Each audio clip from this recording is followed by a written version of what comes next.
pleased to present to you Dr. William Gates.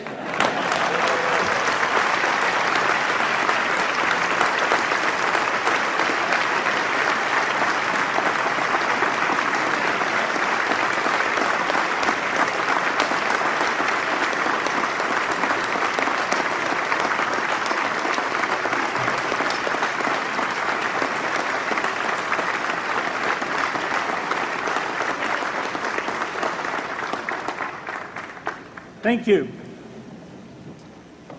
President Bach, former President Rudenstein, incoming President Faust, members of the Harvard Corporation and the Board of Overseers, members of the faculty, parents, and especially the graduates.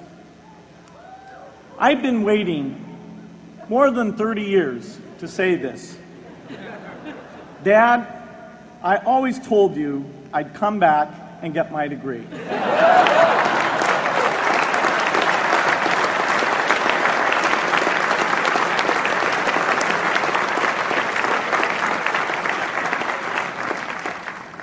I want to thank Harvard for this honor. I'll be changing my job next year, and it will be nice to finally have a college degree on my resume. I applaud the graduates for taking a much more direct route to your degrees. For my part, I'm just happy that the Crimson called me Harvard's most successful dropout. I guess that makes me valedictorian of my own special class. I did the best of everyone who failed. But I also want to be recognized as the guy who got Steve Ballmer to drop out of business school.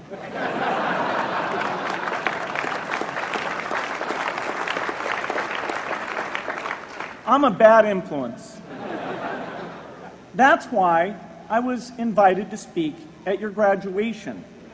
If I'd spoken at your orientation, fewer of you might be here today.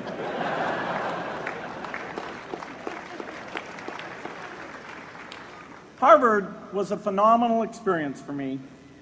Academic life was fascinating. I used to sit in on lots of classes that I hadn't even signed up for. And dorm life was terrific. I lived up at Radcliffe in Currier House. There were always a lot of people in my dorm room late at night discussing things because everyone knew that I didn't worry about getting up in the morning. That's how I came to be the leader of the antisocial group. We clung to each other as a way of validating our rejection of all those social people. Radcliffe was a great place to live. There were more women up there, and most of the guys were math science types. The combination offered me the best odds, if you know what I mean.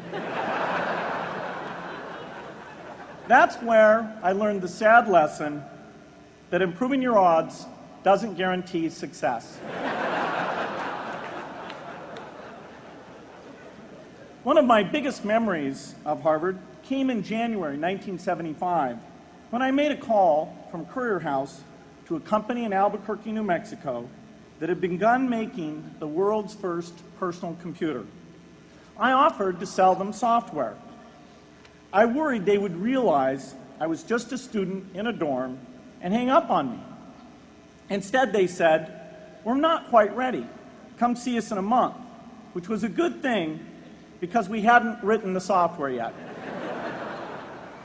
From that moment, I worked day and night on the extra credit project that marked the end of my college education and the beginning of a remarkable journey with Microsoft. What I remember above all about Harvard was being in the midst of so much energy and intelligence. It could be exhilarating, intimidating, sometimes even discouraging, but always challenging. It was an amazing privilege, and though I left early, I was transformed by my years at Harvard, the friendships I made, and the ideas I worked on. But taking a serious look back, I do have one big regret.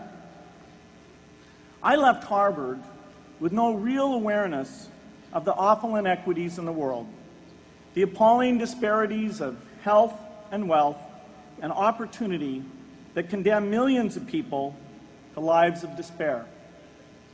I learned a lot here at Harvard about new ideas in economics and politics. I got great exposure to the advances being made in the sciences. But humanity's greatest advances are not in its discoveries, but in how those discoveries are applied to reduce inequity.